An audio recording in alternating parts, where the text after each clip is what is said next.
Welcome to the quest for free ARCs, a brief introduction to Netgalley. My name is Lily Holly and I will be your guide. In the library profession, we need to be aware of new and upcoming titles, and Netgalley is a really great tool for reviewing books prior to their publication date and allows us to stay one step ahead of the curve and fulfill patrons' needs for current material. So what is Netgalley and how does it work? It is a platform through which publishers can offer up digital advanced reader copies of books that are soon to be published, and professional readers can request them. NetGalley serves as the connection between these entities and delivers approved ARCs to the reader from the publisher, and then later passes along the reviews and feedback from the reader to the publisher. This helps promote new and upcoming titles, allows publishers to gauge how their titles will be received, and for those of us from the library world, it is an opportunity to screen new material prior to adding it to our collections.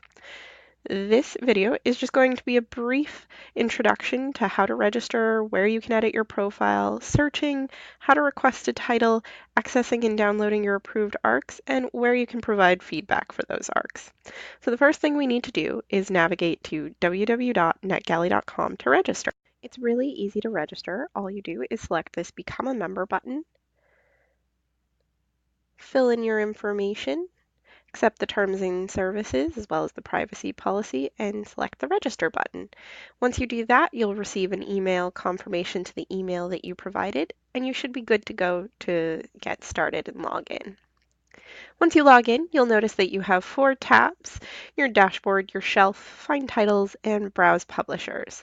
The really important things you'll want to note on this page, though, is going to be your shelf, find titles, your name up here, which is going to link to your profile, and this help tab, which has lots and lots of supplemental information on everything from how to build out your profile to how to download a book.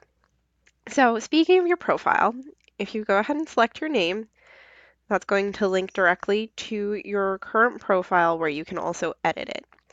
So you can update your ALA membership information, your biography, link any social media accounts, as well as any blogs where you talk about books.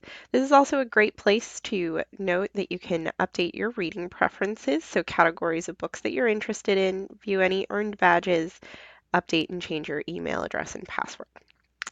So once you've gone ahead and entered in all of your profile information and you feel like you're ready to start requesting titles, you can do so either by browsing your favorite publishers, or you can find titles directly. And so once you've selected into this tab, there are a variety of ways that you can search. You can use this search tab right here to browse by title, author, or ISBN. You can browse the featured, favorite publishers, auto approvals, all of those options there. You can also search by categories. So if it turns out you're more interested in sci-fi fantasy, you can go ahead and select that category and then facet your search further by what is available for request, what you can read right away, the most requested, and you can even view things that have been previously on NetGalley but are no longer available. So say this particular book catches your eye and you're like, I think I would like to check that out a little further. You can select it. It's going to link you to a description, and then you have this request button if you choose to request it. And then it's going to ask you a couple different questions as to why this is relevant to you. And we're just going to say the cover because that's all we really have to go on at this particular moment. So then you send the request, and that's going to go off to the publisher. And you're going to hear back sometimes within the next day, sometimes it can be a couple of weeks. But once it is there for you, it will be sent to your shelf where you can go ahead and download it. And depending on the publisher, this might be available to you to download to your Kindle, or you might have to just download it as an EPUB file. So for this other title that I have up here, I'm just going to go ahead and send it to my Kindle, which I've already linked, and it's going to get sent straight to my Kindle, and then I'll be able to read it from there.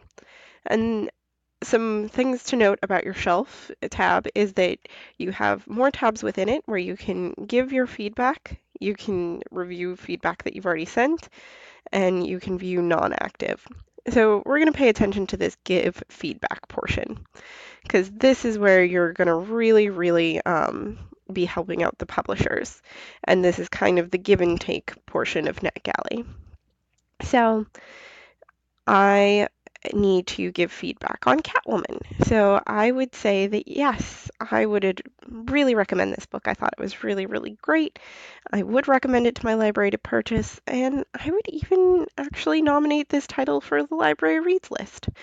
Here you'll also add any descriptive tags, and you can also add some notes to the publisher if you feel that you have more to say on the matter. So then you would send off your opinions and you would type in your review. You would also rate the book, and you can add links to anywhere else that you've reviewed this particular title online. And then you'd go ahead and select send review. And that's it. It's really simple, it's quick, it's easy. Netgalley is really, really convenient. They've really streamlined this give and take between publisher and reader. So that's it. I hope you enjoyed this quick tutorial on Netgalley, and I hope you check it out because it's a really great tool.